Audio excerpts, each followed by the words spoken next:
Začnemo. Ja, brez, ker ga ni. Lahko začnemo. Ja, lepo pozdravljeni. Moram najprej opravičiti Korja Žagarja, ki ne bi vodil to tiskovno konferenco, ker je danes zbolel.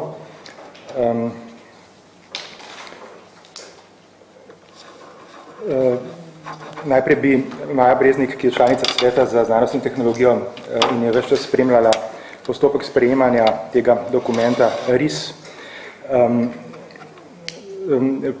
nekaj povedala o tem, kaj se je dogajalo. Včeraj je bila skupna seja obeh svetov za znanost in tehnologijo in za visoko šolstvo. Hvala za besedo. Včeraj ob enih je bila skupna seja Sveta za visoko šolstvo in za znanost in tehnologijo. Ob enih trajala je čez 5 uro. Prisotni so bili predsednik države, 3 ministri, gospod Golobič, gospod Križanič in gospa Radič. Obravnavala sta pa oba dva sveta 2 nacionalni strategiji za obdobje 10 let, raziskovalna in inovacijska strategija Slovenije in nacionalni program visokega šolstva, ki je tukaj.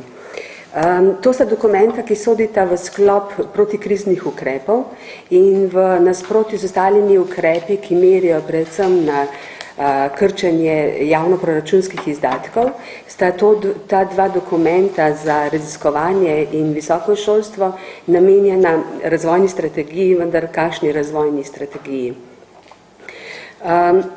Jaz sem bila predlagana v svet za znanost in tehnologijo na predlog sindikatov, sem pa 1 leto že aktivna članica odbora za obrambo visokošolskega in znanstvenega dela. In stališča enega in drugega je, da je potrebno razmišljati o ustreznih pogojih dela za ljudi, ki so zaposleni na teh 2 področjih, hkrati pa tudi ustreznih pogojih dela za uresničevanje njihovih poklicnih ciljev. In strategije, kakršni sta te dve, zelo omejujeta njihove poklicne cilje v smislu, da ne morejo več delati v interesu celotne skupnosti, vendar v interesu neke ožje skupine, ki bi jim lahko rekli interesu kapitala.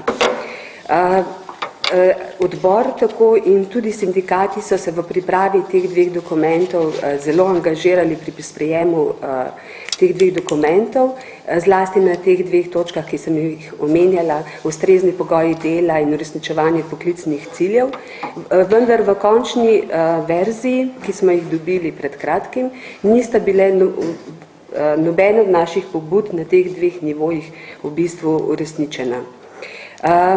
Namreč delovne naloge raziskovalce se zelo širijo v primerjavi s prej. Poleg tega, da objavljajo članke, se ukvarjajo z raziskovalnim delom in tako naprej, in njihova naloga postaja tudi komercializacija prototipov, iskanje investitorjev za te nove potrošne dobrine, ustanavljanje podjetij, spin-offov in tako naprej. Skratka, zategovanje pasov znanstvenikov oziroma prilagajanje njihova družbena odgovornost v tej novi družbeni situaciji naj bi bila, da se ukvarjajo striktno z aplikativnimi tipi raziskavami in da se celo posegajo na področje gospodarstva, kot da tam ne bi imeli ljudi, ki bi morali biti usposobljeni za to vrstne naloge. Drugi problem, ki se nam pa kaže, pa je, da družbena konstitutivnost za znanosti je ločevanje od ideoloških sfer in stalno v bistvu obnavljanje te razlike med teorijo in ideologijo. Po teh strategijah je naloga znanstvenikov v bistvu, da se ukvarjajo samo z ideološkimi praksami in kot so ugotovili direktorji v pismu javnosti pred kratkim, pravilno ugotovili v bistvu na podlagi teh 2 dokumentov, je, da njihove naloge so implementacija evropskih direktiv. Skratka, jaz se sprašujem, kaj delajo uradniki, ki so neposredno zadolženi za take naloge, zakaj morajo zdaj po novem znanstveniki stopiti v to področje in skrbeti za implementacijo evropskih dokumentov, direktiv in podobno. Potem pa, če se lotim samo na kratko, še prvega področja, kjer je ustreznega dela, tudi ugotavljamo, da je precej problematično na vsaj dveh področjih. In prvo je institucionalno financiranje inštitucij, ki se tudi ni umaknilo, čeprav smo se zelo zavzemali za to. Kaj to pomeni? Da bo po novem financiranje raziskovalne dejavnosti ne bo več potekalo prek raziskovalnih skupin, ampak v večjem deležu neposredno raziskovalnim inštitutom oziroma univerzam, ki bodo same razporejale denar po raziskovalnih skupinah. Veliko raziskovalcev v okviru sveta je izrazilo nezaupanje do svojih vodij inštitucij, senatov, nadzornih svetov in podobno, če bodo oni res razporejali ta denar glede na kvalifikacije, znanstveno odličnost in podobno, razvojni potencial posameznih raziskovalnih skupin, temveč po nekih drugih bolj arbitrarnih principov. Nekateri zelo uveljavljeni znanstveniki, v katerih berete tudi velikokrat časopisih, so rekli, da se v tem primeru bojijo, da bodo njihove raziskovalne skupine takoj ukinjene. Drugi problem sem pa že pozabila, institucionalno, in drugi problem je pa izstop iz sistema javnih uslužbencev, ki je ravno ta ukrep se je malce umilil in je prenesel odločitev na posamezne inštitucije. Kaj to pomeni? Če pogledamo po statistikah, je prekarizacija na področju visokega šolstva nad 50%. V raziskovalnem je še večji, ker je večina tip pogodb je za določen čas. Če bo to varovalo sistem javnih uslužbencev umaknjen, se pravi, da bodo zaposleni v teh dveh sektorjih še bolj prepuščeni arbitrarnim odločitvam njihovih vodij. Skratka, o delovnih pogojih se bodo morali vsak posebej pogajati z svojimi nadrejenimi, ker mislimo, da bo prišlo do še večjega pritiska ravno na ta del populacije in da se bo prekarizacija in zmanjševanje plačila in podobno še povečevalo naprej. Jaz bi tukaj končala in bi predala besedo naprej Primožu Kraševcu, ki je pregledal oba dokumenta, sicer obe verzije ali pa vse verzije, in bo predstavil primerjavo. V bistvu predstavljamo primerjavo komentarjev na te dokumente, ne toliko dokumenta sama, ki sta bila že večkrat analizirana. Jaz sem pa prebral vse komentarje, ki so zbrani na spletni strani ministrstva, se pravi tisti, obstajajo tudi časopisni članki in tako naprej, neki odzivi, ki jih pa pač niso objavili. Se pravi, jaz bom komentiral samo tiste, ki so pod del javne razprave navedeni na sami spletni strani. Ne vem, sicer kakšen je bil princip selekcije, ampak tukaj gre za neko to preliminarno poročilo, ki bo, kot sem že napisal v tej najavi, bo januarja do konca narejen. Tako da zdaj bom samo neke prve osnovne ugotovitve pa osnovno klasifikacijo teh komentarjev pa dal. Zdaj mogoče čisto za začetek samo en komentar vsebuje nek premislek, ki se pa meni zdi ključen, da so inovacije. Se pravi, v obeh dveh dokumentih, še posebej v drugem, v RISS se veliko govori o inovacijah, inovativnosti in tako naprej. In samo en komentar vsebuje neko ključno ugotovitev, da so inovacije že po definiciji inovativne. Se pravi, neko protislovje, se pravi inovativne kot nepredvidljive ustvarjanje nekaj novega, nekaj nečesa, kar prej še ni obstajalo. Se pravi, imamo takoj problem ali pa protislovje, kadar recimo hočemo vnaprej zagotoviti, po kakšnem principu in metodah se bo zagotavljalo neke inovacije. Se pravi, kakor je recimo ta pozicija naivna, se pravi, recimo izumje nekaj nepredvidljivega, nekaj, kar se ne da vnaprej splanirati, pa vseeno odpira neko ključno vprašanje ali pa protislovje v samih teh strategijah. Se pravi, da gre po eni strani za tehniko ali pa za prakso planiranja, ki jo spremlja teorija spontanosti. Se pravi, govori se o govori se o inovacijah, inovativnem razvoju, kreativnosti in tako naprej, po drugi strani se pa proba to na nek tehnokratski način vnaprej planirati, pogojevati, zagotavljati in tako naprej. Se pravi, to čisto neka uvodna opomba, zdaj bom prešel k tem 4 osnovnim skupinam komentarjev. Prvega sem poimenoval obrtniški resentiment. Tukaj gre za predvsem za pismo posameznih inovatorjev in različnih izumiteljev in različnih inovatorskih društev, ki predvsem izpostavljajo to, da je 40% vseh inovacij, pač vsi operirajo s to številko, delo nekih zasebnih inovatorjev, se pravi, ki niso del visokošolskega sistema ali pa recimo akademskega ali pa raziskovalnega polja v celoti. Se pravi, da oni prispevajo skoraj polovico vseh inovacij in patentov.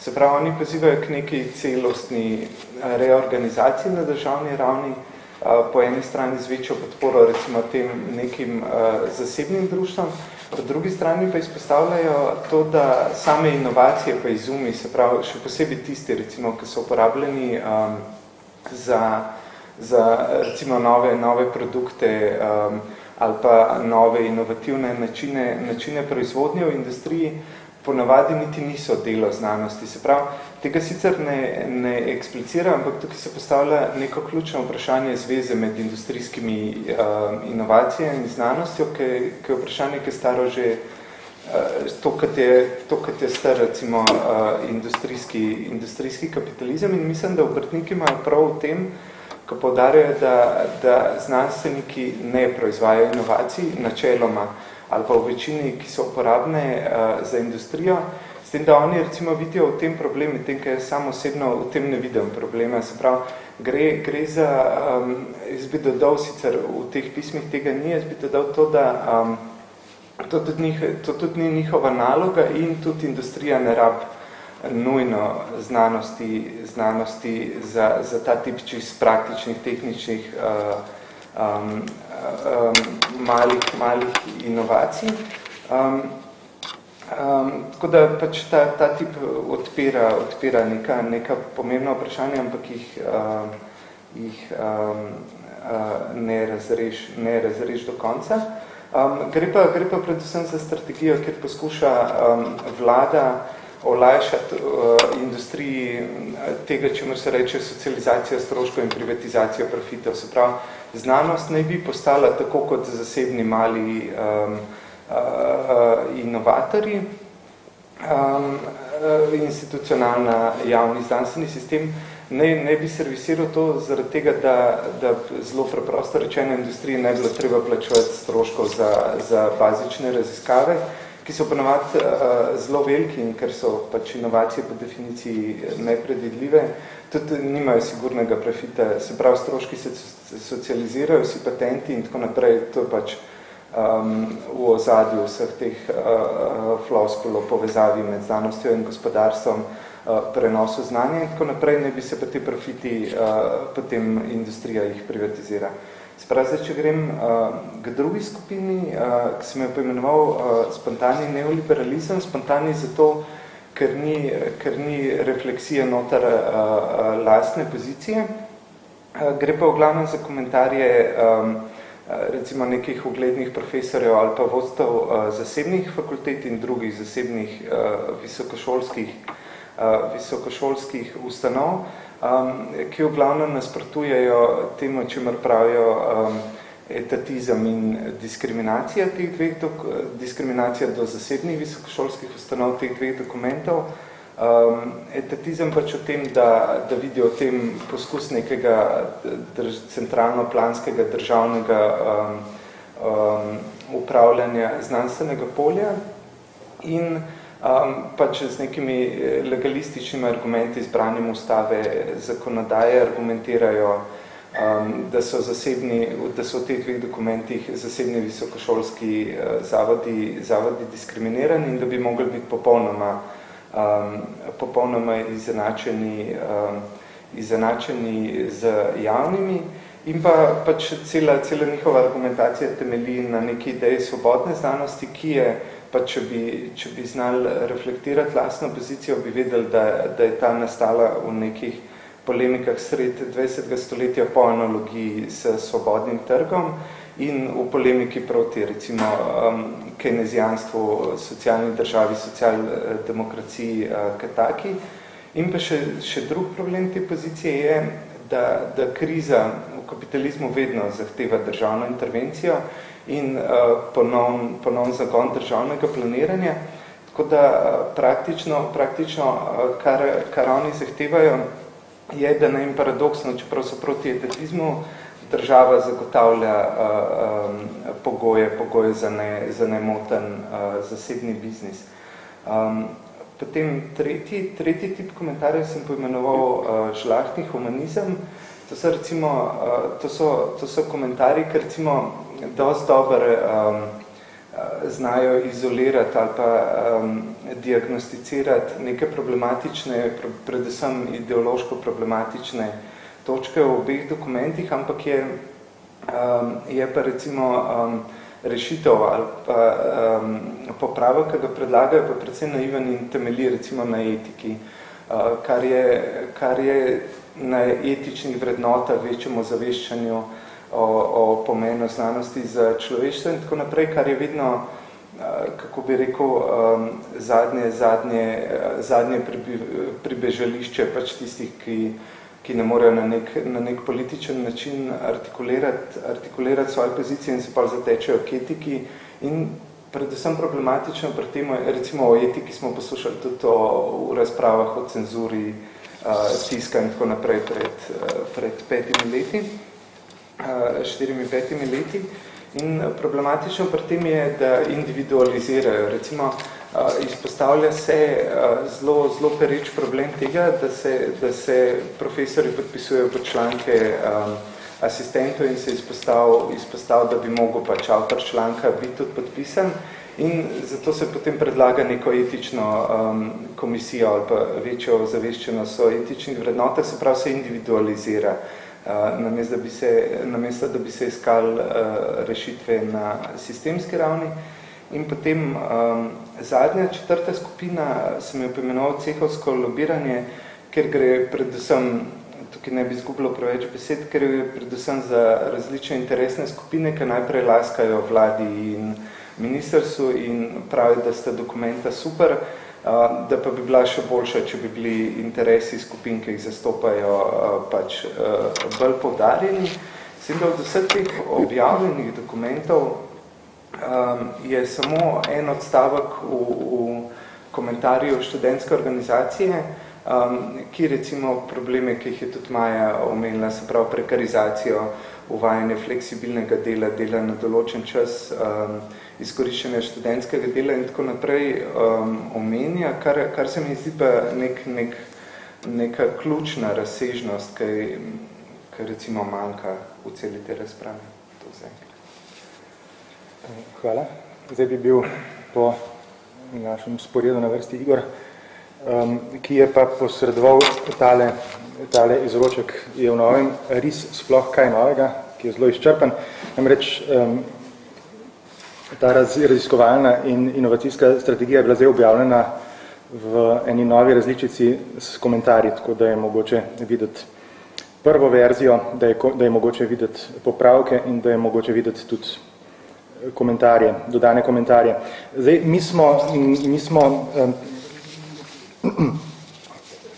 objavili in tudi na sestanku s predstavniki ministrstva predstavili tale stališča in vprašanja odbora za obrambo visokošolskega znanstvenega dela glede načrtovanih reform. To je 7 strani zelo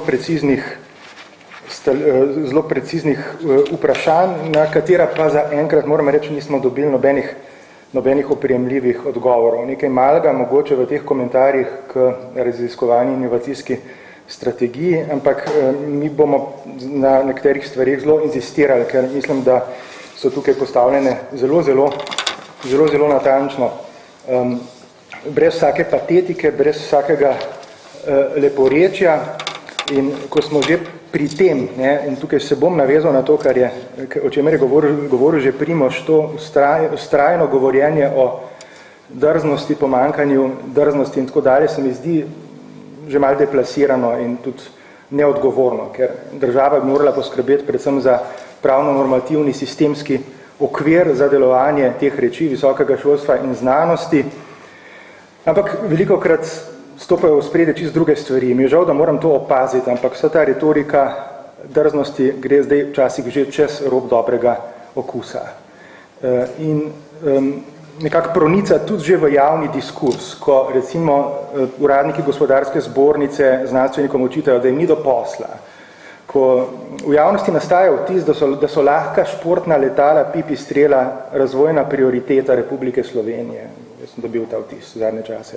Pa da ne bo pomote, jaz zelo občudujem te tehnološke dosežke, ampak še tako uspešni podjetniki v tej skupini, ki je dala to izjavo za javnost, ni nobenega resnega znanstvenika. Še tako uspešni podjetniki nimajo pravice dajati katastrofičnih izjav za javnost, češ, da nas bo jutri vseh skupaj konec, še ne bodo dobili državne subvencije iz budžeta za znanost. Ali pa, ko naprimer, to je bilo pred 14 dnevi v Delu, dekanica Koprske fakultete za turizem objavi nek pesniški poskus o valčku podjetništva, ki da je slovenske univerze za zdaj komaj oplazil, ker dekani še niso kos svojemu menedžerskemu poslanstvu. Meni se vseeno zdi očitno, da impulzi za take malo ekscesne, pa malo tudi smešne javne nastope prihajajo iz teh dokumentov in prihajajo iz javnih nastopov predstavnikov ministrstva. Mogoče tudi nehote deloma, ampak ne pozabimo, da ima država pač velik vpliv na javno mnenje, da ima tudi neko močno formativno vlogo in v tem smislu izredno odgovornost. Tako da vsa ta retorika, o kateri govorim, po mojem vseeno presega sprejemljive meje političnega marketinga, predvsem je pa izrazito pavšalna. Naloga države je pač predvsem odgovorno razpolaganje z davkoplačevalskim denarjem in to v zadnje čase se mi zdi včasih že kar nekako pozabljamo.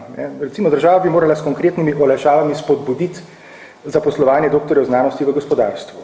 To je en ukrep, ki se ponuja sam po sebi, ampak se o njem govori zdaj šele zadnje čase.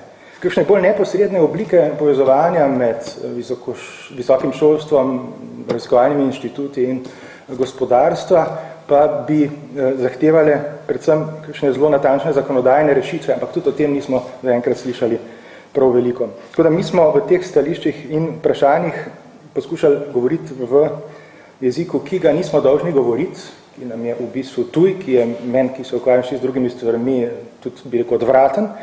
Ampak vseeno, probleme smo skušali odpirati na tak način, kot bi jih po našem morali odpirati ti državni organi. Ta vprašanja smo naslovili ne samo na ministrstvo, ampak tudi na samo akademsko skupnost. Glavna ideja je pa zelo enostavna. Če je naloga države v tem, da zagotovi čim boljše sistemske pogoje za delovanje visokega šolstva in znanosti, potem je mogoče izhajati samo iz sedanjosti. Pogled iz jadralnega letala, kakršno bo leta 2020, tukaj ne pomaga prav veliko.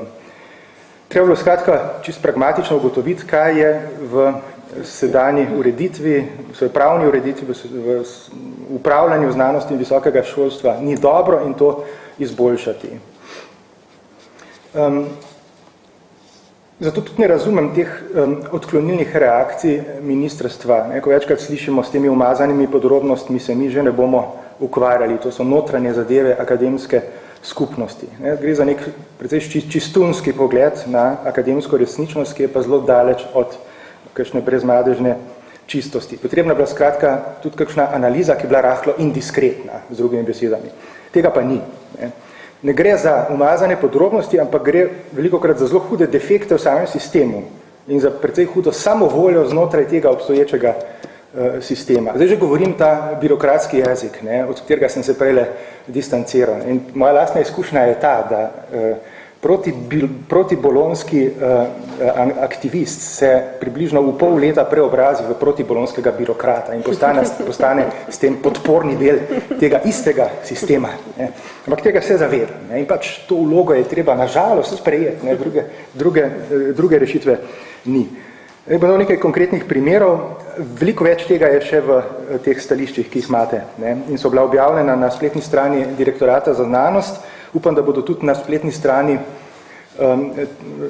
Direktorata za visoko šolstvo, kjer so razprave o NPVŠ, še posebno, ker so tam pri tem dokumentu naši pogledi v kar nekaj točkah blizu pogledom avtorjem tega dokumenta. Recimo, kar zadeva potrebo po diversifikaciji študijskih programov. Tudi mi mislimo, da je to potrebno. Ne. Kar zadeva odpravo financiranja po številu študentov. Ne. Tudi tukaj se lahko samo strinjamo. Odpravi izrednega študija v sedanji obliki, ker gre za posredno privatizacijo visokega šolstva. Potem zelo dobro je tudi to, da je v novi verziji odprto to vprašanje izstopa iz sistema javnih uslužbencev, ločitve delovnih mest in nazivov, kar po našem mnenju, najbrž smo malo pesimistični, ampak evropska izkušnja je taka, vodi v prekarizacijo in v nič drugega. Že zdaj imamo namreč kar precej primerov te ločitve med nazivom in delovnim mestom. To ni nič novega. V tem smislu bi bilo mogoče tudi izhajati iz analize teh sedanjih anomalij. Tega imamo že kar nekaj. Ne. Se pravi, delovno mesto je eno, naziv je čisto drug. Praviloma je seveda naziv višji od delovnega mesta, kar pomeni pač nižjo plačo. Obratnega primera ne poznam. Zdaj, tudi bi se vprašal, zakaj se ne tiče ministrstva to, kar je Računsko sodišče povedalo o netransparentnem delovanju Agencije za raziskovanje, ARRS. ARRS je državna ustanova, pravzaprav akademska skupnost na njo nima posebnega vpliva in to, da se ta inštitucija zadnje čase obnaša že kot neka država v državi, to je dopustila država in ne akademska skupnost. In država bi se morala glede teh stvari vendarle opredeliti, še posebej, ker je tukaj mnenje računskega stališča, ki je pa zelo konkretno. Potem, zakaj se ministrstva ne tiče kršenja temeljnih ustavnih in človekovih pravic na eni od slovenskih univerz? V kakšnem smislu se države te stvari lahko ne tičejo? Me zanima. Pa da ne bi govorili samo o Kopru, tokrat ne bomo govorili o Kopru. V dnevniku smo pred 2 tednoma lahko brali o primerih na univerzi v Mariboru, ko se posamezni kolektivi z zlorabo habilitacijskih postopkov odkrižajo neposlušnih, preglasnih, preveč načelnih ali pa kako drugače motečih posameznikov. Obstaja neka srhljiva, kar malo rumena spletna stran o tajkunih, ki da vladajo univerzi v Mariboru. Jaz pravzaprav razmer tam sploh ne poznam in ne moram vedeti, če je od tega, kar tam piše, kaj res. Rubrika je, saj ni res, pa je. Bi me pa zanimalo, ne, in se mi zdi, da imam že kot državljan pravico izvedeti, če je kaj res in če je kaj na tem. Ne. Moj vtis, ko to berem, je, da bi tukaj moral nekdo v zapor, ali domnevni tajkuni, ali pa vsaj ti anonimneži, ki po spletnem blogu pišejo take grdobije. Ampak ne, tukaj nastopi ta značilen slovenski refleks, ko se najraje zgražamo nad tistim, ki v te stvari dreza. Ne. Torej, kdor zahteva zakonitost in spoštovanje pravil, bo po pravilu obveljal za nergača. Ne, gre za vladavino nekega dvoličnega moralizma, ki je ponavadi nad zakonom, ki je tudi nad moralo, za neko zelo nehigienično obliko čistunstva, ki je ni vredno posnemati in ki naj je, po mojem, predstavniki oblasti nikar ne posnemajo preveč. Zdaj, v kakšnem smislu je ta stvar s habilitacijami, zaposlitvami, odpuščanji in tako dalje stvar države, tudi stvar države in ne samo notranja stvar akademske skupnosti, predvsem zato, ker gre za razpolaganje z javnimi sredstvi. To je po mojem že zadosten argument, skoraj ni potrebno nič drugega reči. Vsebinske stvari so stvar akademske skupnosti, inštitucij, ampak tukaj govorimo o sistemski ureditvi nekega sektorja, ki živi pretežno od javnih sredstev. Ne. Po drugi strani se pa država tudi ne more trditi, da se v vsebinske stvari ne vmešava. Nacionalna agencija za kakovost je določila minimalne habilitacijske kriterije, ki bojo veljali za vse univerze in ki so še kako vsebinski, ne, in ki so izrazito slabi po mojem in verjetno po mnenju in verjetno po večini, po mnenju večine nas.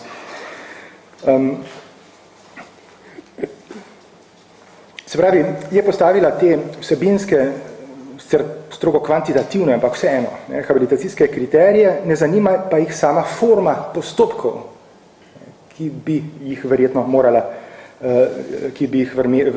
morala zanimati. Zdaj, tukaj v tem delu, ki govori o visokem šolstvu, smo načeli to. vprašanje kakovosti, to je tudi ena od popularnih parol, ki pa ostane velikokrat na ravni parole. O tem se veliko govori, ampak zelo abstraktno. Jasno je, da gre tukaj za zelo konkretne stvari, za selekcijske mehanizme pri zaposlovanju, za kriterije pri napredovanju in za postopke pri dodeljevanju raziskovalnega denarja. In mi smo tukaj odprli v zvezi z kakovostjo ravno to vprašanje. Kako pride do tega, da nekdo dobi službo za nedoločen čas na univerzi? Bodimo kar direktni. Do tega pride, si upam trditi, in mi vsi to vemo, ki smo tukaj, to velja bolj ali manj za celoten slovenski visokošolski prostor, po dogovoru med tistimi, ki so že v sistemu. Velikokrat je to celo stvar odločitve enega samega akterja. Na Ljubljanski univerzi je recimo habilitacija pogoj za kandidaturo na delovno mesto, kar pomeni, da imajo tisti, ki so že v sistemu, avtomatično prednost pred tistimi, ki so zunaj ali pa ki so bog ne daj doktorirali v tujini. Zakaj ima avtomatično prednost? Ker je sam postopek habilitacije popolnoma intern. Poročevalce se izbere interno, merila so izključno kvantitativna, včasih tudi nedorečena in na nekaterih področjih, še posebej v humanistiki in velikem delu družboslovja, kjer dosežkov ni mogoče meriti kvantitativno, to lahko vodi v popolnoma arbitrarne izbire. Te arbitrarne izbire niso vedno nujno slabe, problem pa je v tem, da sistem omogoča izbire, ki so bolj ali manj osebno motivirane. Ta tradicija kadrovanja sega v leto 1919, tradicija kadrovanja v predsobi kabineta, in jo bo najbrž težko pretrgati. Drezati v to je, to povem iz lastne izkušnje, zelo kočljivo, to pa zato, ker je ta prostor zaprt in incestuozen. Meni se zdi zelo nenavadno, da če mi govorimo o teh stvareh, potem to minister rad označi to kritičnost ali pa hiperkritičnost kot indeks naše akomodiranosti na status quo. To je nek sofizem, če je sploh sofizem, ker v resnici ne razumem, zakaj ne bi tukaj šlo. Mi smo tukaj dregnili v nek, po mojem, osrednji problem slovenskega visokega šolstva. To pa je njegova zaprtost, incestuozna zaprtost. To so stvari, ki seveda sodijo v notranjo pristojnost univerz, ampak jo do neke mere tudi presegajo, ker gre za eno minimalno demokratično zahtevo in tukaj sem se moral v eni spletni diskusiji, sem bil presenečen, 100% strinjati z neoliberalnim ekonomistom Jožetom Damjanom, ki pravi, da je treba odpreti akademski trg dela. Prosim se s tem strinjati sem se moral tudi njegovo resignacijo, ki je rekel, da za časa našega življenja ne bo ničesar podobnega. Zdaj, po mojem mnenju in po mnenju nekaterih mojih kolegov na Filozofski fakulteti Univerze v Ljubljani, kjer se zdaj ukvarjamo z enim takim osnutkom predloga drugačnih habilitacijskih meril, je mogoče to doseči samo z javnimi in v čim večji meri eksternimi postopki ocenevanja posameznikov. Z nekim eksternim ocenjevanjem inštitucij na državni ravni, ko ne bi to vlogo prevzel recimo NAKVIS, ki je v bistvu spet državna inštitucija, ki jo sestavljajo predvsem predstavniki že obstoječih inštitucij, ki so izrazito zainteresirani, s tem ne bodo mogoče doseči, po mojem, česa zelo dobrega. Gre vendarle tudi za ocenjevanje posameznikov in tukaj so pa mehanizmi, ki ta trenutek obstajajo, popolnoma zgrešeni. Zdaj, govoriti o tem je škandal, ki niste na univerzi, se tega najbrž ne zavedate popolnoma. Govoriti o tem je škandal, čeprav gre za neko minimalno demokratično zahtevo. Gre za zahtevo po nekem minimumu odprtosti v samem sistemu, to je pa strukturna zahteva, ki jo lahko postavi tudi država. In to ne bilo pa popolnoma nič nespodobno, če bi to zahtevo po odprtih in transparentnih razpisih postavila država. No, in v tem smislu moram pa vsem priznati, da se mi zdi kakšen očitek zasebnih visokošolskih inštitucij, ki govorijo o zapiranju sistema, še večjem zapiranju sistema in zatiranju konkurence, v resnici upravičen. Tako načelno je ta očitek lahko upravičen. Ker če bi imela država resne namene s spodbujanjem in objektivnim ocenjevanjem kvalitete, potem bi si upala ali pa drznila ta prostor odpreti tudi za koncesionarje.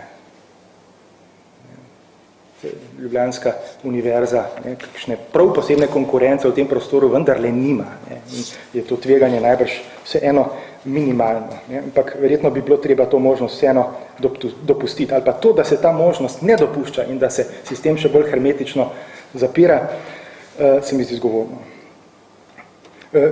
Seveda, ne na tak način, prostora ni mogoče odpirati na tak način, kot je bilo to doslej, ko je bilo število študentov in diplomantov edino merilo. To je treba na vsak način odpraviti. Zelo me veseli, da se je tudi novi rektor Mariborske univerze zavzel za odpravo tega sistema in žalostno se mi zdi, da se je za ohranitev tega sistema najbolj odločno zavzela ravno univerza na Primorskem, ki je v tem pogledu prizorišče največjih ekscesov.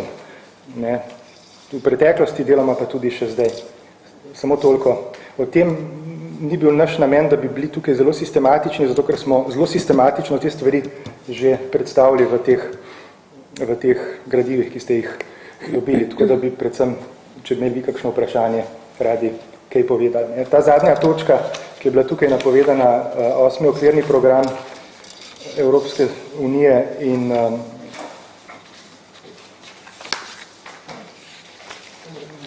strategije oziroma v slovenski znanosti, to se nanaša na neko sporočilo, ki smo ga dobili pred 2 tednoma in ki napoveduje oziroma ki že poroča o ukinitvi posebnega oddelka, govorim zdaj o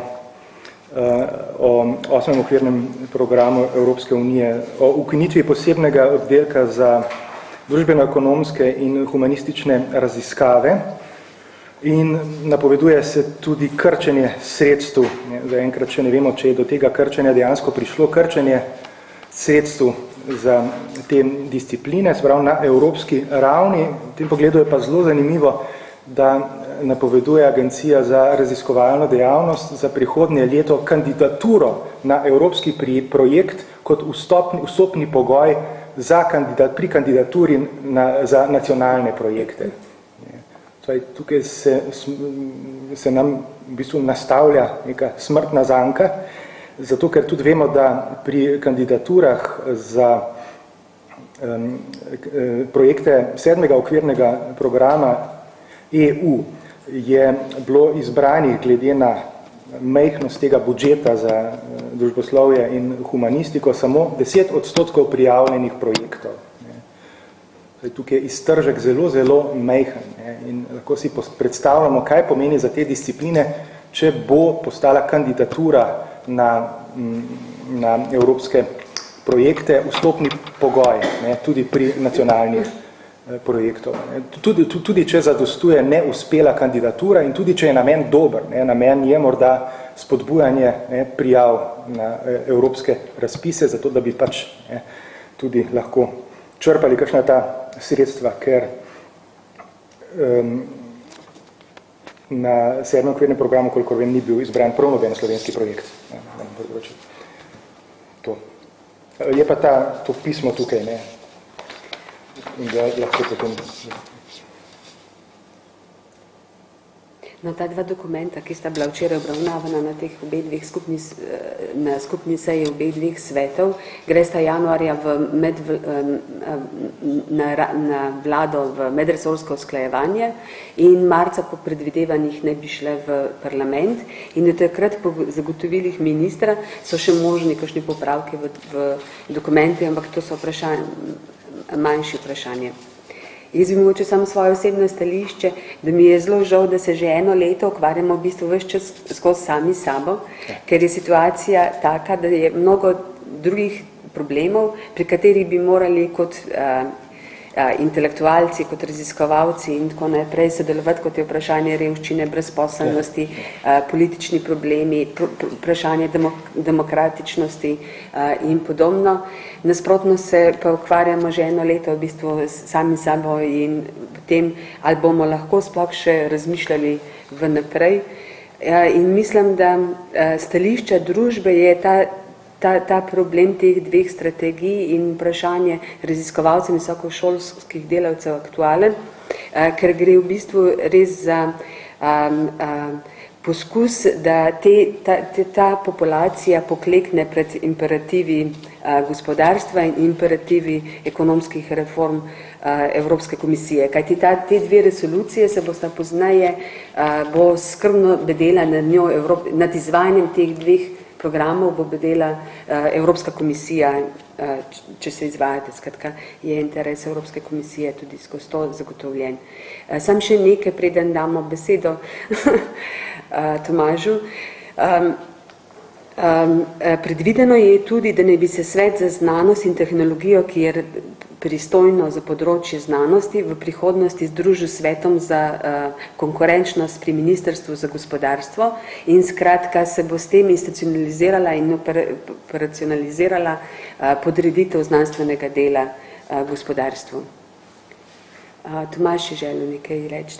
Tomaž Stajovic, predsednik NSDLU-ja, to je neodvisnega sindikata delavcev Ljubljanske univerze. Jaz bi rad na nekaj stvari opozoril, ki so morda šla nekoliko prehitro mimo. In sicer ena stvar, ki sem jo jaz nekaterim članom odbora že večkrat rekel.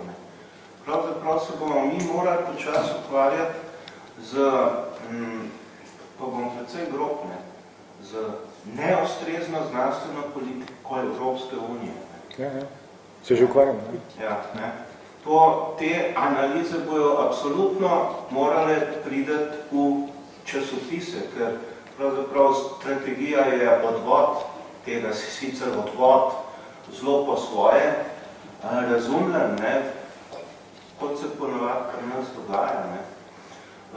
In to je ena stvar. Druga stvar, ki se meni zdi zelo zaskrbljujoča, je pa, da je to pravzaprav ta evropska znanstvena politika dobiva pravzaprav na nek način obliko diktata.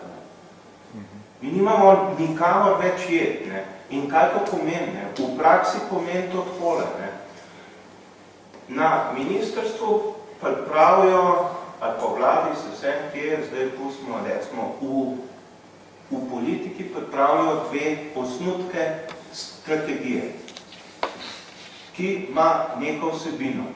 Potem te osnutke dajo, smo rekli, v javno razpravo, pa na oba sveta, kjer socialni partnerji lahko kaj rečejo, ampak morate biti pozoren, ta osnutek, to okoljske se popolnoma nič ne spremeni potem, ko pride v parlament. To okoljske je samo še večje. Spis je večji, daljši, z grafikoni obdelan. Zdaj, druga stvar je, da so strategije že, strategija pride sicer iz vojaškega žargona.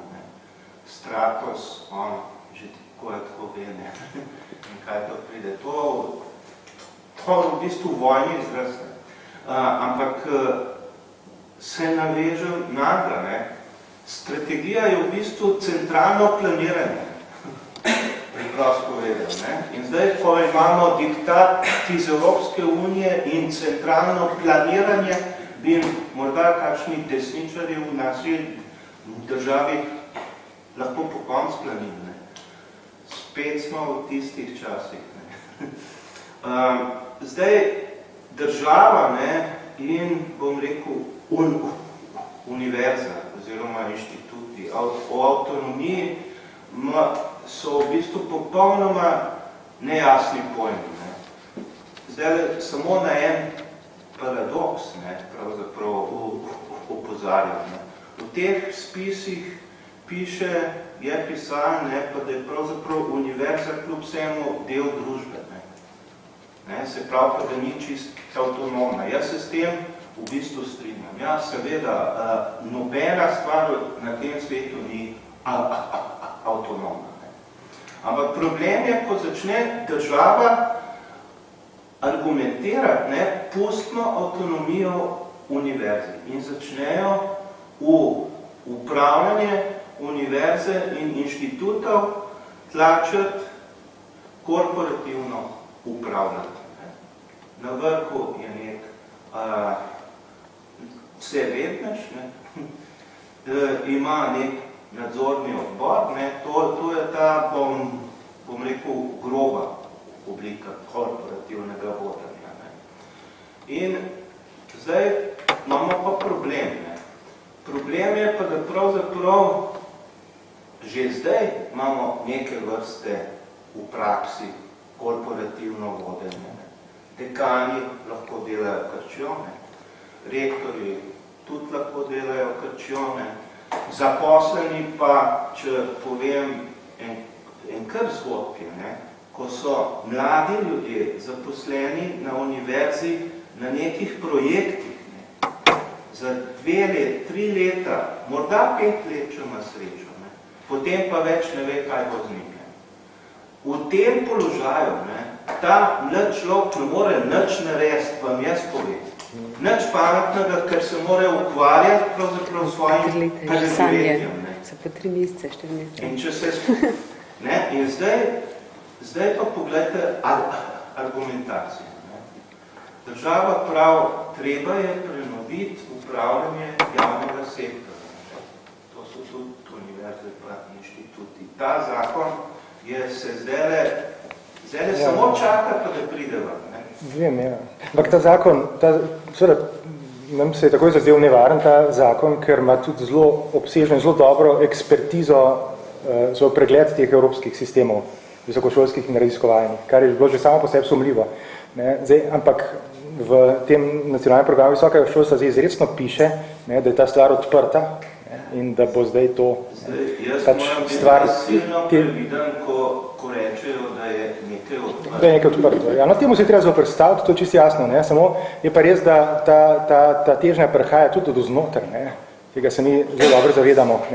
V resnici za enkrat v teh dokumentih ne piše nič o korporativnem upravljanju. Seveda se skrivajo to. Institucionalno financiranje. Institucionalno financiranje pa vodi v to. Institucionalno financiranje je pa dobesedno del tega. Je del tega, je temelj tega. Biti pozoren na te druge stvari. V drugih stvarih se v bistvu pokaže, kaj je stvar. Če bo institucionalno financiranje plus korporativno vodenje, potem bo nekdo o vsem odločil. In tisti, ki delajo, ne bojo imeli nobene besede. Zato sem jaz napisal že v enih 2 spisih. Na teh področjih, univerze, pa inštitutov, pa koncev, ne se btne, se tudi na drugih področjih bo treba začeti razpravljati o neki obliki samoupravljanja. To se zdaj sliši grozno za ene. Ampak enostavno ljudje morajo priti do besede. To je samoupravljanje. To ne pomeni pa, da lahko vsak karkoli. Ampak enostavno mora imeti besedo in mora imeti določen vpliv. Če nekaj ni v redu, pri direktorju pač ni v redu, ampak ne sme biti za to v bistvu sankcioniran. Ta trenutek, ta vpliv še imamo, pa ga premalo uporabljamo, vse eno. Ta trenutek ga še imamo, to so vse voljeni predstavniki, dekani, rektori in tako dalje. Se pravi, da smo tukaj soodgovorni, tudi če sebe izvzamemo še vedno.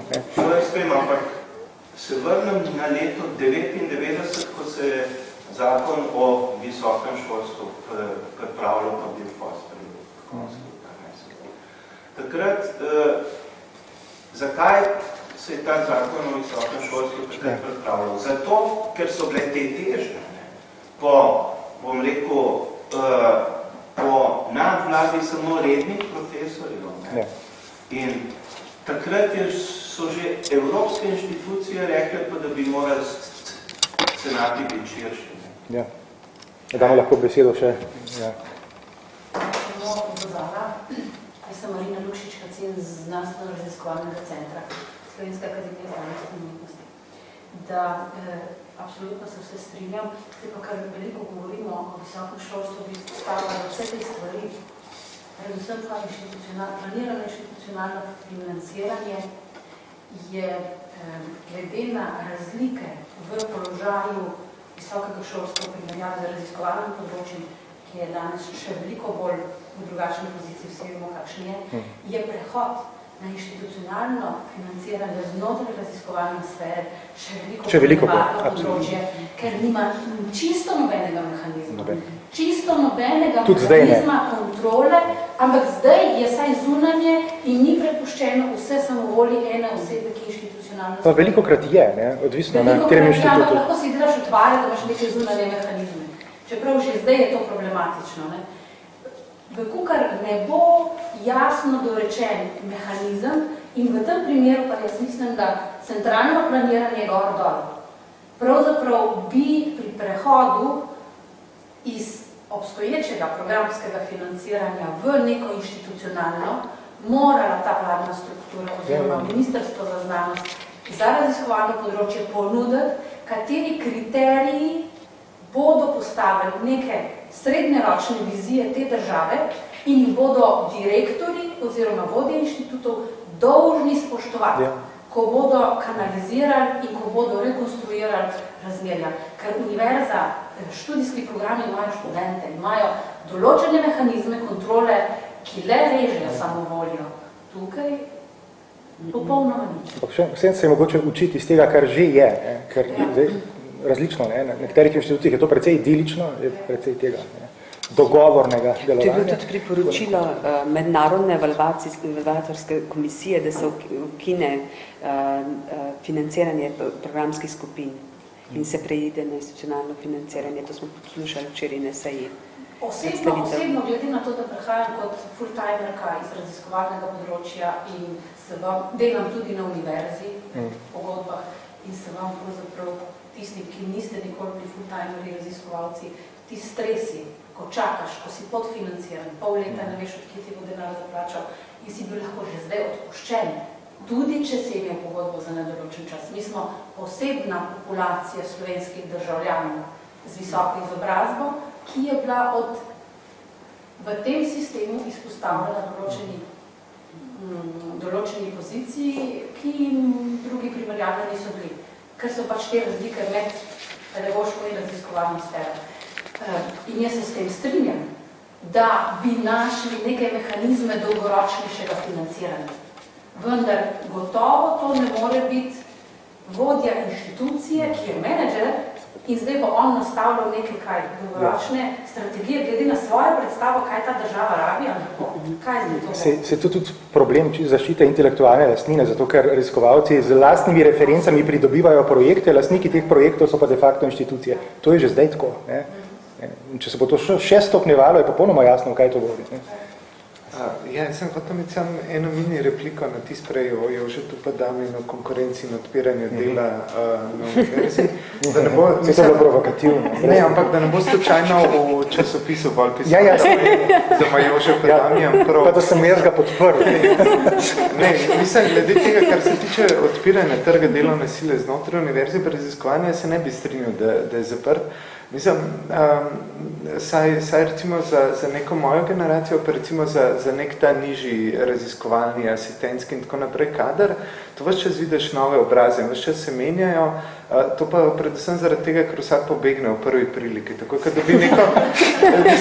dobi nek normalen job, nekje bo pobegnil.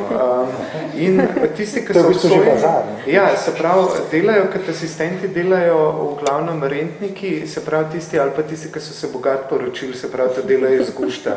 Zato, ker ti to ti ne omogoča preživetja, ne? Podobno kot v novinarstvu ali pa svobodnjaki v kulturi, to so ali rentniki ali pa mazohisti, ne? Se ukvarjajo, mislim, vstopajo.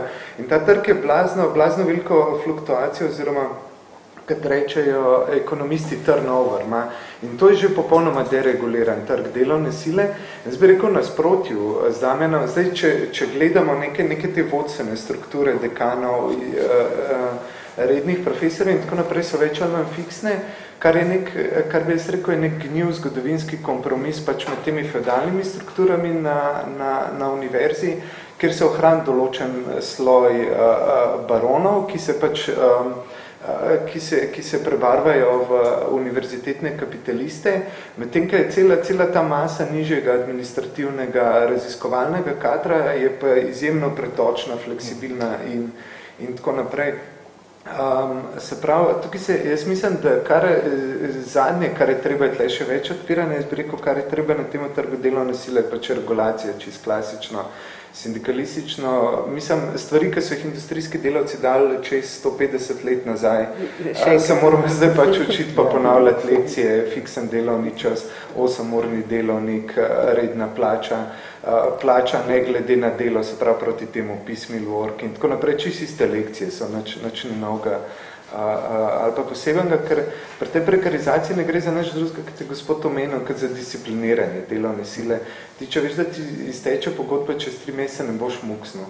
Tudi če se ti podpiše, tudi če se ti nekdo podpiše po članek, tudi če ti odtujijo sredstva za mlade raziskovalce, ki si se že zmenil za konferenco, pa imaš na sredstva, pa rečejo, ne, zdaj bomo pa nekaj drugega, tudi ne boš, ker pač ne veš, kaj bo čez tri. Kar se pa tiče, recimo, konkurenčnosti, tega dominantnega, to je tudi pri srcu neoliberalnim ekonomistom, tistega glavnega načela, ki ne bi urejali. Mislim, to recimo, temu se tudi biznismeni izkušeni smejijo. To čist nekjer drugje nima ta argument nobene privlačnosti, razen v institucijah, ki so bile do nedavno, do včeraj praktično feudalne, kot je recimo univerza. Samo tam, ker vidiš pač ta patriarhalen, klaustrofobičen horor, samo tam ti lahko to, da zdaj bo pa konkurenca pa nek meritokratski sistem izgleda privlačen. Mislim, zato je Golobič popularen, pa Jože pa Damjan. Pač njihova neoliberalna retorika je izključno v polfeudalnih institucijah, ker konkurenca v praksi pomeni patentiranje, ljubosumno čuvanje idej, tekmovanje za citate, skrivanje in tako naprej, je nasprotje od kooperacije pa solidarnosti vedno in predpostavlja neko neenakost. Ti ne moreš biti konkurenčen, če nisi boljši, zato da si boljši, mora biti pa nekdo nujno slabši. Ne? Kar pa, to pa praktično vse raziskave in tudi, mislim, če običajno razmislek kaže, da to ne vodi k razvoju znanosti, vodi samo k razvoju posameznih karier na račun, če se ostali. Ja, res, da ne bo nesporazumano. Jaz sem govoril samo o neobstoju, to je bilo figurativno, o neobstoju selekcijskih mehanizmov, oziroma o tem, da so ti selekcijski mehanizmi Ti si napadal Jaz sem napadal pač klientelizem, feudalizem, ali kako to imenujemo. Nisem se pa zavzemal za fleksibilen trg dela. Ampak samo za... Ja, samo odprtje so pomenka za fleksibilno. Mislim, kaj Jože pa Damjan reče odprt... Vem, on misli nekaj drugega. Ampak tam smo razpravljali o tem, o selekciji. Ti si napadal feudalni del univerze in raziskovalne sfere, ampak žal, da je ta del... Da je feudalni del je problematičen, ampak neoliberalizem ni pravilna kritika. Ampak ta del, o katerem ti govoriš, predstavlja že 60% na visokošolstvem, skratka, večji del populacije. V raziskovanju pa verjetno 100%, ker zelo malo ljudi je verjetno, ki imajo tam pogodbo za nedoločen čas, pa še te so ogrožene ves čas. Mlajši. Zadnjih 5 let po definiciji se ni upalo dajati pogodbe za nedoločen čas, tako da mlajše generacije so sploh na udaru. Problem je kadar za obnovo, zdaj tako ne. Pri starejših je pa to malo bolj pogosto, pa tudi v tej srednji populaciji že najdeš človeka, ki še danes nima. Mi zdaj iz različnih perspektiv govorimo, ker na Ljubljanski univerzi je izrazito velik delež zaposlenih za nedoločen čas. Tam lahko še vedno postaneš asistent takoj po diplomi in veš, da boš imel službo do rednega profesorja. Tam je še vedno to. Ne. So v neki zelo ekstremni obliki v resnici. Dobro. Na filofaksu ne. V raziskovalni sferi to že vsaj 10 let. Če mesto obstaja, zaenkrat je to fiksno in dobiš... Ampak moraš biti dober v predprostoru kabineta. Najbrž, ja. Evo. Znotraj je, če si za določen čas, se te točno na projekt zaposli. In točno se napiše, koliko ur je tam. In si v teh odstotkih financiran, kakor so ti kolegi potem naklonjeni, da ti drugje še zrihtajo neke določena sredstva, potem ja, ali pa če se pogojno dovoli prestrukturiranje, prelivanje denarja, ki je namenjen nekim materialnim stroškom, če si recimo zverziran in narediš širši teren, ki pravzaprav potem manj stane, lahko potem na nek način finančno kriješ naše kolege preko te racionalizacije. Drugače pa mi že več kot 10 let, če projekti so izrazito kratkoročni. Programske skupine so 5-letni projekti, to niti srednjeročno nima, rečemo pogojno srednjeročno. Če nimaš projekta, tudi razpisi ne sledijo logiki zaključevanja projektov in so planirane po vsaj polletne niše. In zdaj, če ti prepleteno ne prijavljaš, več pa ne moreš prijaviti kot 100%, se pravi, ne moreš delati rezerve za premostitveni čas. In če bi podrobno pogledali, mislim, dejansko si na vsake 3 leta ali 5 let v stresni situaciji, koliko svojih sodelavcev boš v kolektivu lahko obdržal, pa tudi če imajo pogodbo za nedoločen čas. Ker če denarja ni, lahko že od nekaj to zakonodaje narediš tehnološki višek. In to je to. In izgubiš kot tehnološki višek, izgubiš službo.